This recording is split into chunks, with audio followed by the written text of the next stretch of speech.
Hello everyone, this is Anjali Verma. तो आज हमारा लेक्चर 3 है सॉलिड स्टेट का। कल हमने क्या पढ़ा था? कल हमने पढ़ा था कि ग्रेफाइट सॉफ्ट क्यों होता है, डायमंड हार्ड क्यों होते हैं, डायमंड इलेक्ट्रिसिटी कंडक्ट नहीं करता पर ग्रेफाइट करता है, क्यों? ये सारी चीज़ मैंने कल पढ़ा दिया है। तो अगर आपने मेरी पिछले वीडियो नहीं देखी है तो प्लीज़ जा करके देख लीजिए, वो टॉपिक्स बहुत इंपॉर्टेंट थे। तो आज हम पढ़ने वाले, और हमने क्रिस्टल लैटिस भी पढ़ा था ना, यूनिट सेल भी पढ़ा था, और फिर crystal lattice, centred unit cell, body centred unit cell भी पढ़ा था, और सबके कांस्टेंट पार्टिकल्स भी देख लिए थे। सारे यूनिट सेल्स के टाइप्स हमने पढ़ लिए थे। आज हम लोग उस यूनिट सेल के कांस्टेंट पार्टिकल है, ठीक है, कांस्टेंट पार्टिकल है तो उसका रेडियस अगर हम जानेंगे, जैसे कोई एक यूनिट सेल है, ठीक है, एक यूनिट सेल है, उसका कांस्टेंट पार्टिकल्स उसमें रहते हैं, कांस्टेंट पार्टिकल्स रहते हैं, तो उन कांस्टेंट पार्टिकल्स का जो रेडियस रहता है वो हमें जानना है। हम रेडियस क्यों जानते हैं? क्योंकि पीरियडिक टेबल में हमने देखा था ना कि हम सबका दो एटम्स के बीच का डिस्टेंस निकालते हैं। तो वो दो एटम्स के बीच का डिस्टेंस कैसे निकालते हैं? दो एटम्स के बीच का डिस्टेंस हम लोग कैसे निकालेंगे? तो दो एटम एक दूसरे से कॉन्टैक्ट में रहते हैं, ठीक है, कांटेक्ट में रहते हैं, तो ये डिस्टेंस और ये डिस्टेंस, तो यही तो इसका रेडियस है ना, ये तो रेडियस है, ये हम लोग को फाइंड आउट करना है, ठीक है।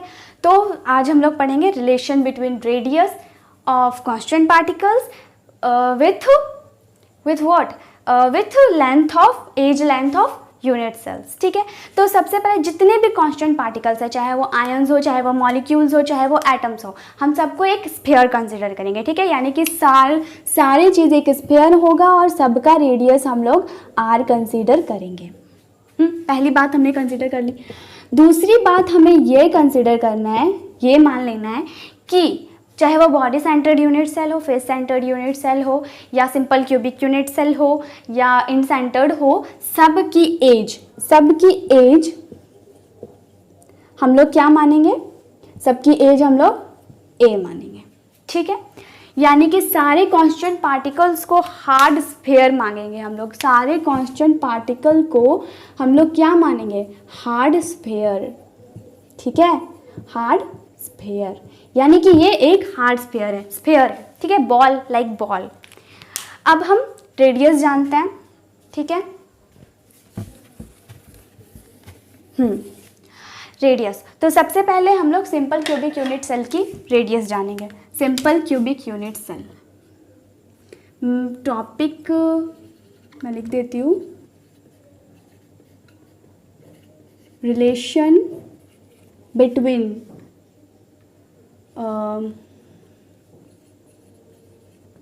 radius of constant particles and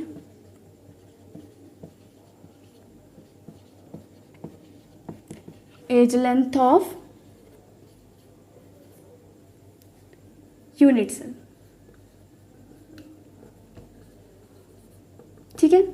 तो सबसे पहले बात करेंगे, सबसे पहले हम लोग क्या पढ़ा था? सबसे पहले हम लोगों ने सिंपल क्यूबिक यूनिट सेल पढ़ा था। क्या पढ़ा था? Simple cubic unit cell. तो सबसे पहले हम सिंपल क्यूबिक यूनिट सेल की रेडियस जानेंगे। तो क्या हो गया इसे? Simple cubic unit cell. मैंने आपको पहले ही बताया था कि बहुत ज़्यादा आपको इमेजिनेशन करना पड़ेगा इसको पढ़ने के लिए, बिकॉज हम 3D में तो पढ़ा नहीं सकते, हम 2D में पढ़ा सकते हैं। तो 2D में पढ़ने के लिए हम लोगों को इमेजिनेशन करना पड़ेगा, हमारी इमेजिनेशन पावर बहुत अच्छी होनी चाहिए। तो सिंपल क्यूबिक यूनिट सेल की मैंने बात की, ठीक है। सिंपल क्यूबिक यूनिट सेल, तो सबसे पहले सिंपल क्यूबिक यूनिट सेल बना लेते हैं।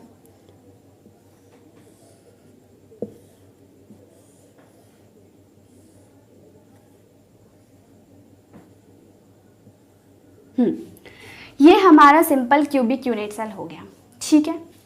इसकी एजेस मैंने क्या माननी बोली थी? a, सबकी एज a होगी, ठीक है।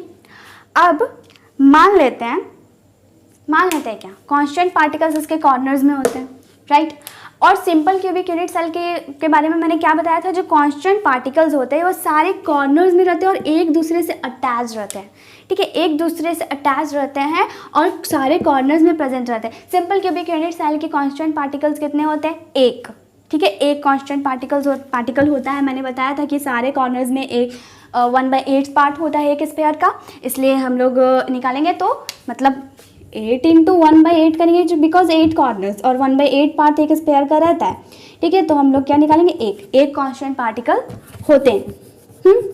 तो यहाँ पे अगर हम देख रहे हैं तो यहाँ पे भी कांस्टेंट पार्टिकल हम लोग कंसीडर करते हैं हम लोग, क्योंकि हम लोगों को रेडियस निकालना है। तो हम लोग मान लेते हैं कि हमारा एक स्फीयर यहाँ है और एक स्फीयर यहाँ है। अब हम कांस्टेंट पार्टिकल को स्फीयर्स बोलेंगे, क्योंकि मैंने आपको पहले ही कह दिया है कि हम लोग कांस्टेंट पार्टिकल को एक हार्ड स्फीयर कंसीडर कर देंगे, इसलिए मान लिया स्फीयर। अब अगर ये स्फीयर है, थोड़ा मैं ऐसे बना दूं ताकि ये लगे कि ये रेडियस है, ठीक है।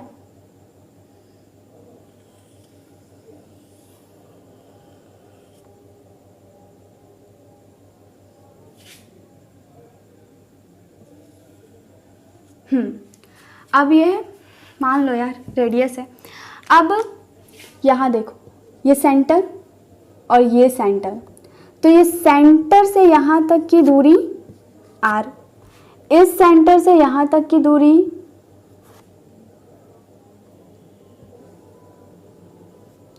r, ठीक है। तो यहाँ पे आप देख रहे हो ये r, यहाँ से यहाँ तक r और यहाँ से यहाँ तक r, यानी कि हम कह सकते हैं कि 2r a के बराबर होगा। देखो ना, यहाँ पे एक स्फीयर है एक स्फीयर है, दोनों एक दूसरे के कांटेक्ट में, ठीक है। कांटेक्ट में यहाँ से यहाँ तक की दूरी r है और यहाँ से यहाँ तक की दूरी r है, तो r है और दोनों मिलाकर के क्या हो गया, a के बराबर है, ये एज के बराबर है, ठीक है, क्यूब का एज होता है। तो अगर हम यहाँ से r की वैल्यू निकालें तो क्या होगा, a/2, ठीक है। And this is the radius of the cubic unit cell, okay, this is the radius of the cubic unit cell. तो सिंपल क्यूबिक यूनिट सेल की रेडियस क्या होती है, a/2, ओके। अब हम नेक्स्ट की बात करते हैं। नेक्स्ट क्या है हमारा, अब हम नेक्स्ट पढ़ेंगे body centred cubic unit cell, ठीक है।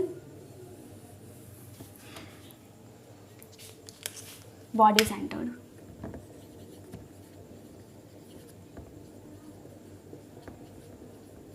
Body centred cubic unit cell. अब देखो, body centred cubic unit cell की हम लोग बात करें तो हमारा क्यूब है, ठीक है, हमारा क्यूब है, ये हमारा क्यूब है।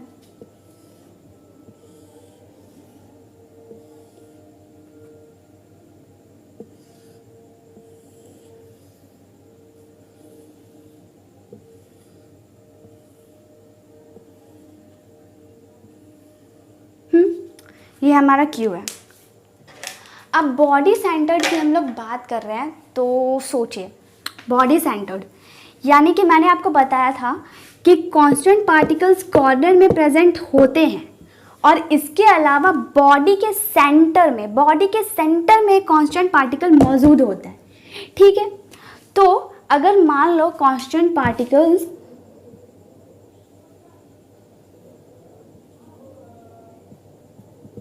यहाँ है,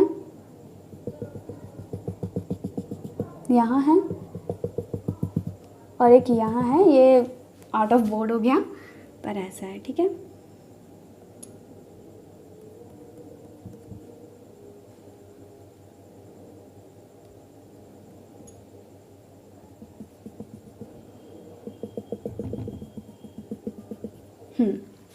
ये कांस्टेंट पार्टिकल्स है। अब यहाँ पे आप रेडियस देखो, एज वही, एज हमारा यही रहेगा, ठीक है, एज यही है। तो यहाँ से यहाँ तक का रेडियस हमारा क्या हुआ, r, फिर यहाँ से यहाँ तक का रेडियस हमारा हो गया r, फिर यहाँ से यहाँ तक का रेडियस हो गया r और यहाँ से यहाँ तक का रेडियस r। कितना r, 1 2 3 4, 4r। देखो बॉडी के सेंटर में है, तो इमेजिन करो बॉडी के सेंटर में है, यहाँ पे बस सेंटर में रखा हुआ है, तो अंदर से ये रेडियस हो गया हमारा 4r, रेडियस हमारा हो गया 4r। अब अगर हमें इस स्फीयर से गुजरना है, अगर इस स्फीयर से हमें गुजरना है तो हमें एक ऐसे डिस्टेंस चलना होगा और एक ये डिस्टेंस हम लोगों को चलना होगा, ठीक है, और एक हम लोगों को ये डिस्टेंस चलना होगा, ये डिस्टेंस, ठीक है। अगर इस पेयर से होके गुजरना है तो ये डिस्टेंस हम लोगों को चलना पड़ेगा। और आप देखिए ये 90 डिग्री का एंगल भी बनाता है। अगर मैं इसे अलग करके बनाऊं तो ये ऐसा एंगल कुछ नहीं बना रहा अंदर में, इस टाइप का कुछ इस टाइप का। देखिए ये 4R, ये A, और ये मैं बताऊंगी ये क्या है, क्योंकि ये इसे A नहीं कह सकते। A हमारा ये है, A हमारा ये है, ये है, ये है, ये A नहीं है, ये मैं बताऊंगी क्या है। पर ये 4 है। देखो रेडियस ये रहा, रेडियस समझ में आ रहा है, रेडियस आ रहा है। ये एक पूरा है तो इसका रेडियस 2, और ये हाफ और इसका एक रेडियस, ठीक है। इसका रेडियस, इसका 2 रेडियस, तो 4 रेडियस हो गया, 4R हो गया हमारा। और ये तो हमारा एज है तो ये A है, ठीक है। अब ये देखते हैं, अब सारा कुछ भूल जाओ, इसको कंसिडर करो, इसको, ठीक है। ये माना ये एक स्क्वायर है, ठीक है। नीचे वाला ऐसे है ना, इसको उठा के मैंने ऐसे रख दिया, ऐसे यहाँ पे रखा, ठीक है। तो ऐसा बना। अब देखो इसके बीच से एक लाइन क्रॉस कर रही है, ऐसे कर रही है। ये कुछ 90 डिग्री के एंगल जैसा नहीं लग रहा, कुछ राइट एंगल ट्रायंगल जैसा लग रहा है, लग रहा है कुछ 90 डिग्री, कुछ राइट एंगल ट्रायंगल लग रहा है। और अगर हम देखें तो ये भी हमारा ए है और ये भी हमारा ए है। देखो ध्यान से देखो, ये एज है, ये भी ए है और ये भी ए, इधर से भी कर लो तो ये भी ए है। तो ये दोनों क्या है हमारा ए। अब पाइथागोरस थ्योरम तो हम लोगों ने बचपन में पढ़ा है पाइथागोरस थ्योरम। तो अगर मान लो हम इसका नेम ए दे दिए, ये बी दे दिए, ये सी दे दिए, तो ए सी बराबर A B square plus B C square. Pythagoras, ये हाइपोटेनस है ये hypotenuse H square is equal to, ये क्या है, लेंथ है, और ये क्या है, बेस है। होता है कुछ ऐसा ही दिखता है ना पाइथागोरस थ्योरम, तो है ना। तो ये पाइथागोरस थ्योरम को लगेगा। तो अगर हम ऐसे बैठाएं तो देखो ये एच स्क्वायर मेरे को निकालना है, ठीक है। एल क्या है, ए स्क्वायर प्लस ए स्क्वायर। यहाँ पे एच निकालूंगी मैं, तो ये रूट अंडर ए स्क्वायर 2a स्क्वायर, क्या निकला 2a स्क्वायर, यानी कि ये पता चल गया ये कितना है 2a स्क्वायर, ठीक है। समझ में आया। अब देखो ये हो गया 2a स्क्वायर, ये पता चल गया। अब ये भी तो कुछ राइट एंगल ट्रायंगल जैसा लग रहा है। सोचो, इमेजिन करो, एक पहले हम लोगों को ऐसे गुजरना होगा, ठीक है। उसके बाद जो नीचे स्क्वायर है उसे ट्रायंगल गुजरना पड़ेगा, क्योंकि ये तो बीचों बीच ऐसे है ना, बीचों बीच ऐसे लगा हुआ है, ठीक है। बीचों बीच ऐसे लगा हुआ है, तो ऐसे गुजरना पड़ेगा। तो ये मेरे को ए पता है, ये मेरे को पता है, ये 2a मैंने लिख दिया, root 2a square, root under 2a square है ये, और ये इतना है, और ये हम लोग को होता है 4a। तो हम लोग निकाल सकते हैं ना। तो अगर हम लोग को 4R निकालना है तो इसका हो जाएगा ना a square plus 2a square, root under हो जाएगा 4R स्क्वायर, 4R स्क्वायर हो जाएगा। 4R इज इक्वल टू, मानो स्क्वायर अभी इसमें चढ़ाया मैंने, 4R स्क्वायर हो जाएगा क्या, a square plus root 2a square होगा ना। अब मैंने यहाँ से स्क्वायर हटा दिया, ठीक है। तो इधर रूट चढ़ेगा हमारा,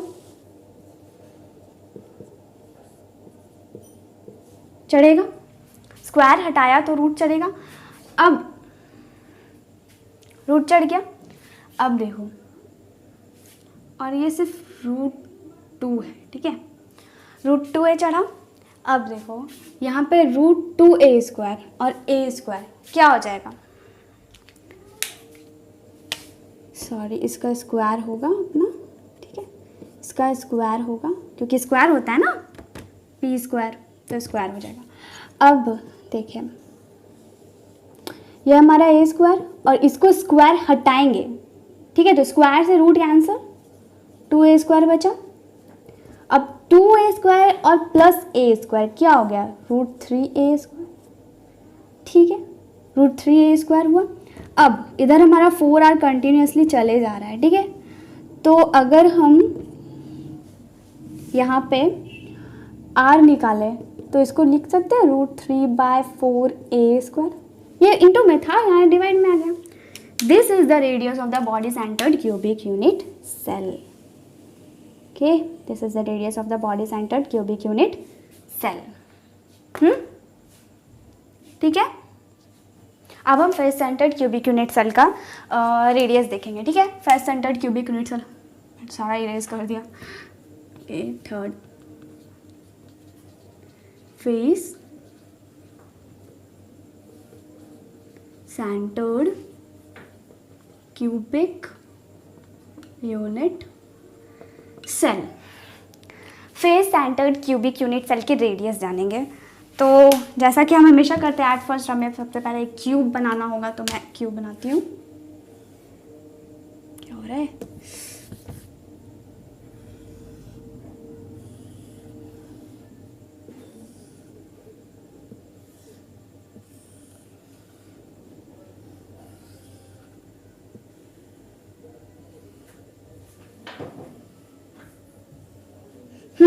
ये हमारा क्यूब, जैसा कि एज वी नो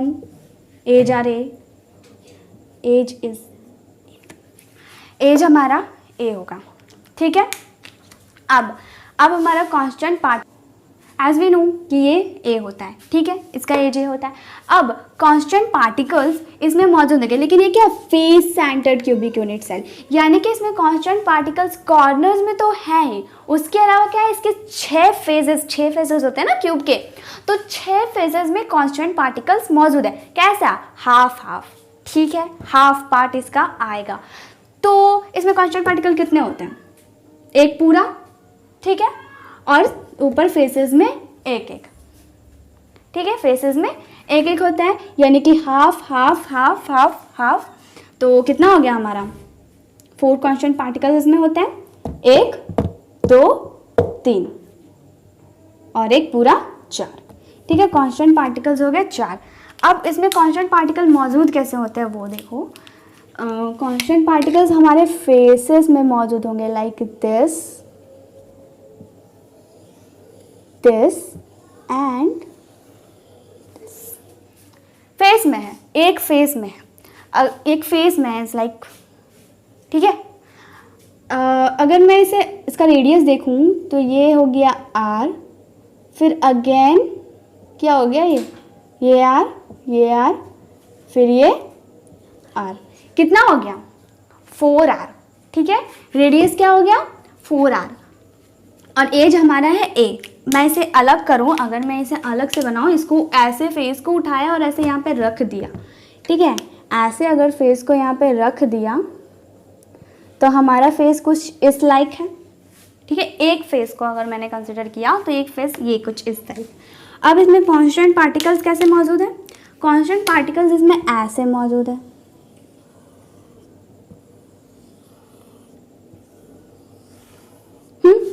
ये रहा हमारा रेडियस, ये रेडियस 4 रेडियस। तो अगर मैं इसके कांस्टेंट पार्टिकल्स को मिटा दूँ, ठीक है, हटा दो, सिर्फ हमें रेडियस कंसिडर करना है ना, सिर्फ हम रेडियस देखेंगे। तो हटा दो इसे, कांस्टेंट पार्टिकल को निकाल दो यहाँ से। तो ये हमारा क्यूब है, और ये देखो रेडियस कुछ इस प्रकार है, कुछ इस तरह से रेडियस है। हाँ, कुछ इस तरह से रेडियस अगर हम देखें तो कुछ इस तरह से होता है। अगेन BC, तो ये कुछ 90 डिग्री टाइप का स्ट्रक्चर बना रहा है ना, 90 डिग्री। और ये क्या है, A है, और ये भी A है, क्योंकि ये एज है ना, ये एज है। हमें इस रेडियस के इसके पास पहुंचना है, तो हमें एक रास्ता ऐसे चलना होगा, रास्ता ऐसे चलना होगा। तो ये भी हमारा A है और ये भी हमारा A है, तो A। तो ये कितना होगा, कितना होगा, ये कितना है, ये मैं पता है क्या है, ये 4 आ रहा है। √2 ये मत कर देना, ये 4 आ रहा है। ठीक है, हम लोगों ने पहले देख लिया ना, ये 4 आ रहा है। तो 4r इज इक्वल टू क्या हो जाएगा हमारा, हाइपोटेनस बराबर लेंथ स्क्वायर प्लस ब्रेड्थ का square, A square plus A square, क्या हो गया, ए स्क्वायर प्लस इसका भी स्क्वायर होगा और यहाँ पे रूट चढ़ेगा, फिर हमारा 2a स्क्वायर। समझ में आया ना, मैंने एक स्टेप छोटा कर दिया, ठीक है।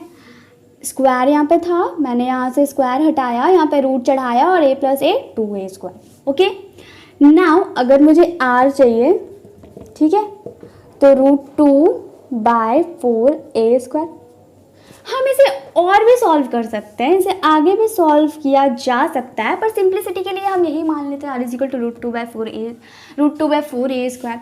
और इसे शॉर्ट किया जा सकता है, इसे काट वाट के फिर आगे हम लोग बढ़ सकते हैं, अभी यही मान लेते हैं, ठीक है। ये भी रॉन्ग नहीं है, आप चाहो तो आगे काट लेना, कोई बड़ी बात तो है नहीं इसमें, ठीक है। तो रेडियस, हमने तीनों के रेडियस देख लिए, क्यूबिक, सिंपल क्यूबिक का देख लिया, बॉडी सेंटर्ड का देख लिया, फेस सेंटर्ड का देख लिया, ठीक है। नेक्स्ट हमारा टॉपिक क्या है, पैकिंग एफिशिएंसी।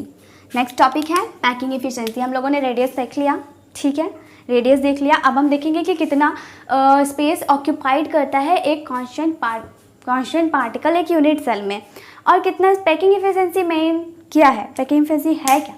पैकिंग, टॉपिक लिख देती हूँ, पता चले हम लोग पढ़ के आ रहे हैं।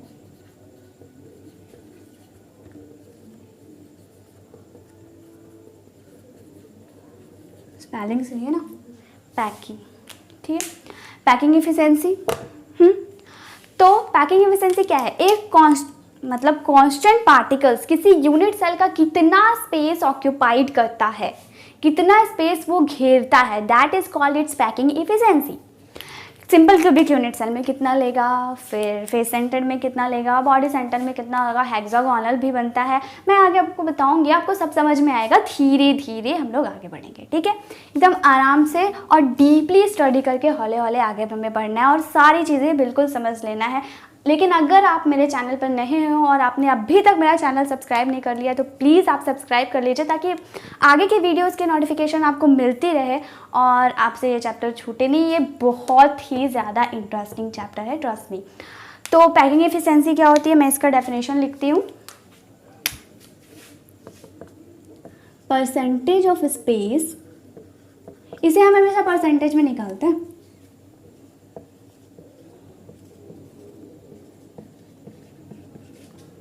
occupied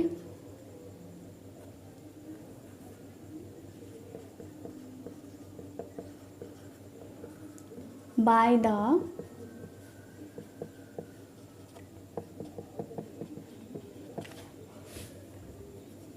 constant particle inside the what, किसके अंदर, inside the lattice। Packing efficiency, percentage of space occupied by the constant particles inside the lattice is called packing efficiency। तो पैकिंग एफिशिएंसी का कुछ फार्मूला, एक फार्मूला होता है पैकिंग एफिशिएंसी निकालने का, number of atoms into volume of one square divided by volume of the cube, यानी कि volume of a unit cell, cube बोलो, एक ही बात हुआ। तो मैं फार्मूला लिख रही हूँ, packing efficiency short form P packing efficiency is equal to, क्या होगा, number of atom, constant particles, atom क्या, constant particles, number of constant particles into volume of sphere. अब कांस्टेंट पार्टिकल्स कैसे होते हैं, स्फीयर होते हैं, divided by, whole divided by volume of unit cell. ये फॉर्मूला हुआ। इसी के फॉर्मूला पे बेसिस पे हम सारा का निकालेंगे पैकिंग एफिशिएंसी, ठीक है। तो एट फर्स्ट हम सबसे पहले निकालते हैं सिंपल क्यूबिक यूनिट सेल, ठीक है।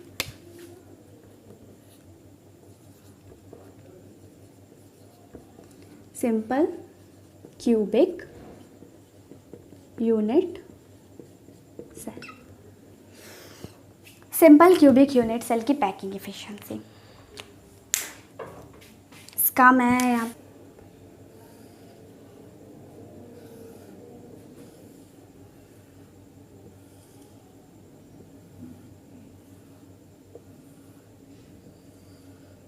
ये क्यूब है, ठीक है। और ये सिंपल क्यूबिक यूनिट सेल है, तो कांस्टेंट पार्टिकल्स यहाँ पे कैसे मौजूद होंगे, कांस्टेंट, इसमें कांस्टेंट पार्टिकल्स कैसे मौजूद होते हैं, सिंपल क्यूबिक यूनिट सेल है ना, तो कांस्टेंट पार्टिकल्स कुछ ऐसे प्रेजेंट होंगे,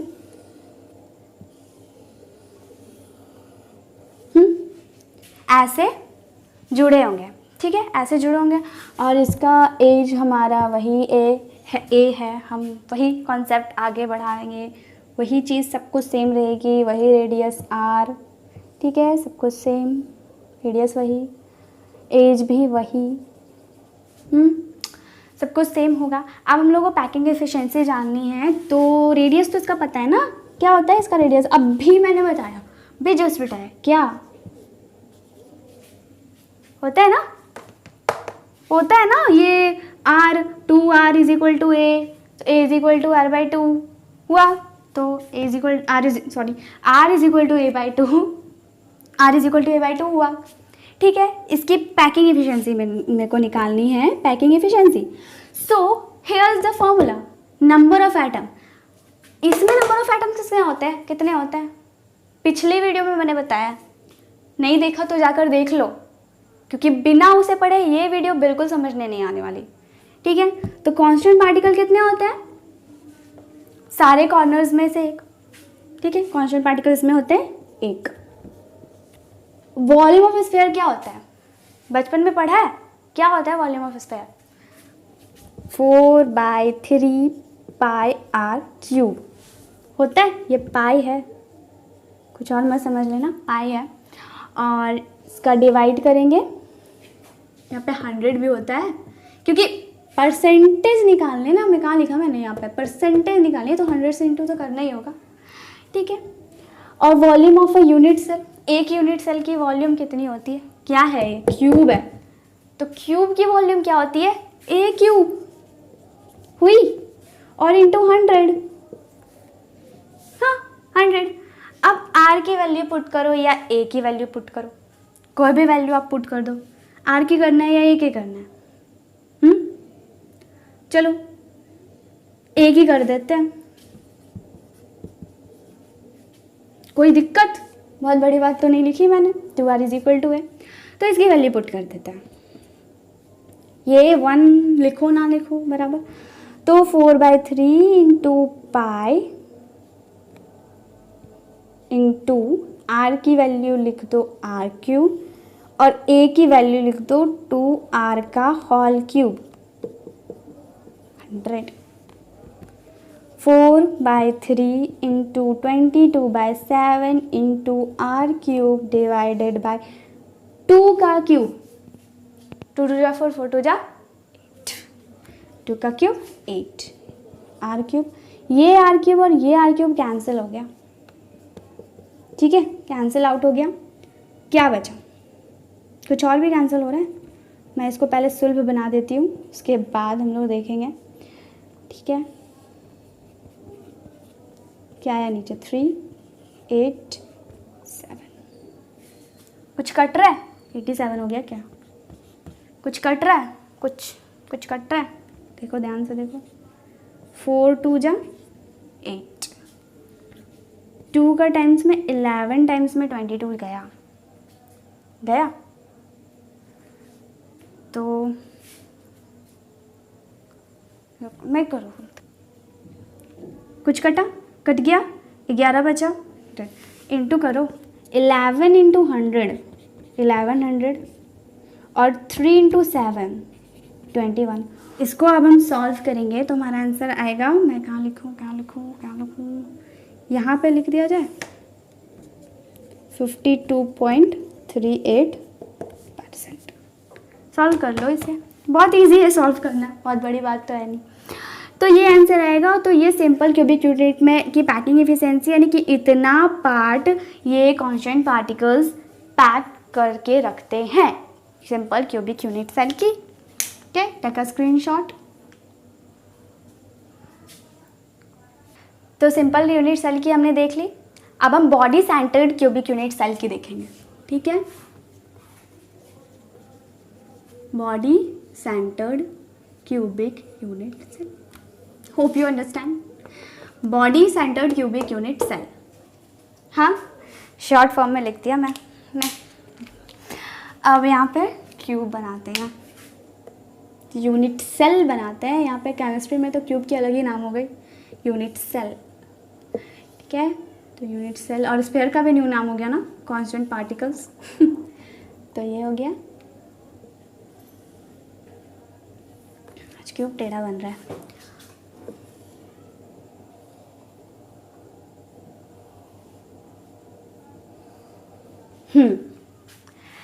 body centred cubic unit cell, again centre में कांस्टेंट पार्टिकल।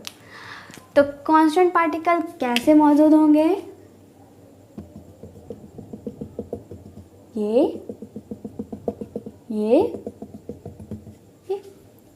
ठीक है, अंदर में है, रेडियस आर,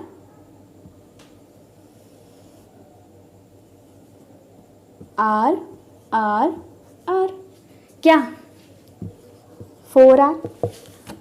मैंने तो आई थिंक इसकी रेडियस बताई है, क्यों बताई है ना, क्या √3 है, R इज इक्वल टू क्या √3/4, बताइए, थोड़ी देर पहले ही बताइए। पैकिंग एफिशिएंसी इसकी अगर हम देखें तो पैकिंग एफिशिएंसी क्या हो जाएगी, नंबर ऑफ एटम्स इसमें कितने होते हैं, तो चारों कॉर्नर्स में एक एक एटम, तो पूरा चारों कॉर्नर मिला के एक एटम, ठीक है, और एक एटम बॉडी के जस्ट सेंटर में रखा हुआ है, तो 2। वॉल्यूम ऑफ स्क्वायर चेंज हो जाएगा, नहीं होगा। हाँ, और 100 से इंटू करेंगे क्योंकि परसेंटेज निकालनी है, और divided by AQ। Value put करूँ, R की वैल्यू पुट कर दो इस बार,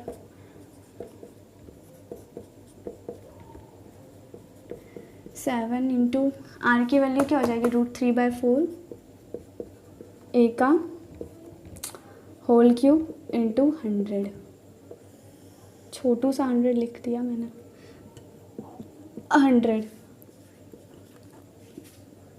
AQ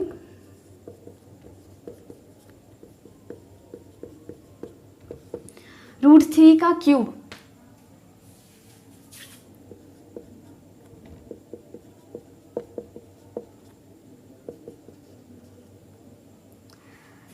इसे मिटा दूं मैं, ये तो पता चल ही गया, ठीक है, या फिर यहाँ पे लिख देती हूँ,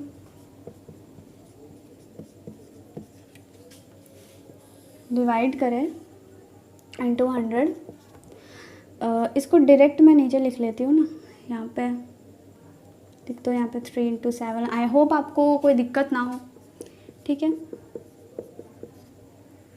होप कोई दिक्कत ना है, नहीं है। ये A³ से A³ कैंसिल हो गया, ये 4 से 4 कैंसिल हो गया, ये 2 से 4 कैंसिल हुआ 2 टाइम्स, और 2 से ये 11 टाइम्स, ये 3 से 2 √3 कैंसिल हो गया, क्या बचा? इसको अगर हम सॉल्व करेंगे तो आएगा 67 पॉइंट समथिंग 9% आएगा, यानी कि अप्रॉक्सीमेटली इक्वल टू 68%, यानी कि 68% part body centred cubic unit से कांस्टेंट पार्टिकल्स घेरा हुआ रहता है, ठीक है। अब हम face centred cubic unit cell की पैकिंग एफिशिएंसी देखेंगे, हमारा third, face centred cubic unit cell. Face centred cubic unit cell की तो सबसे पहले क्यूब बना लेते हैं, यानी कि यूनिट सेल बना लेते हैं।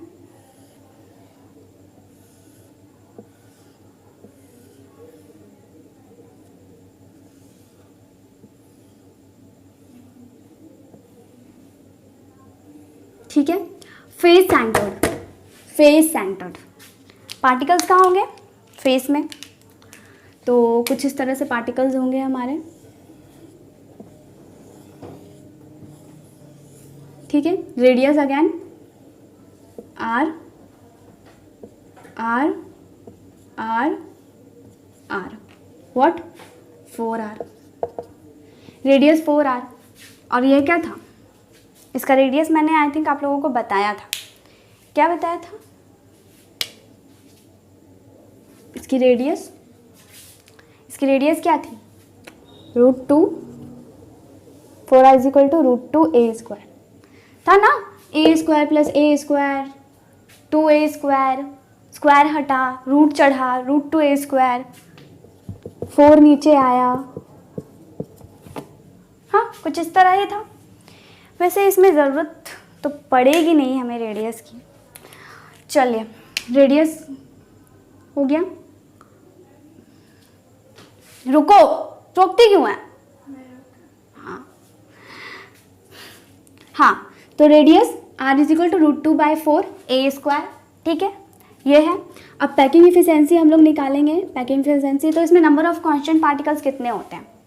Side side side side side side sorry, corner corner corner corner corner corner, 8 corners. Constant particles 1, constant particle 1 plus faces में 6 फेसेस, हाफ हाफ, कितने? 3, कितने हो गए? 4 कांस्टेंट पार्टिकल्स हो गए। अब वॉल्यूम ऑफ स्फीयर क्या होता है? 4/3 πr³, 100 से इंटू करते हैं, डिवाइडेड बाय a³।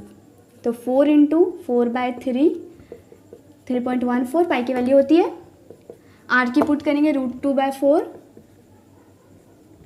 a² का whole cube into 100 divided by a³। थोड़ा इधर से लिखती हूँ, 4 इंटू 4/3 इंटू 3.14 इंटू √2 का क्यूब करेंगे तो क्या आएगा? 2√2 into a³ into 100 divided bye 4 का क्यूब करेंगे क्या आएगा? 64 इंटू a³। a³ से a³ कैंसिल, ठीक है, a³ से a³ कैंसिल। 4 का टेबल में 64 कितने बार में आता है?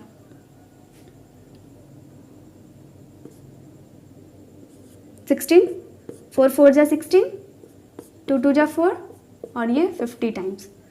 तो 3.14 इंटू, अगर इसको इंटू करेंगे तो आएगा हमारा 1.41, ठीक है, और इंटू 50 डिवाइडेड बाय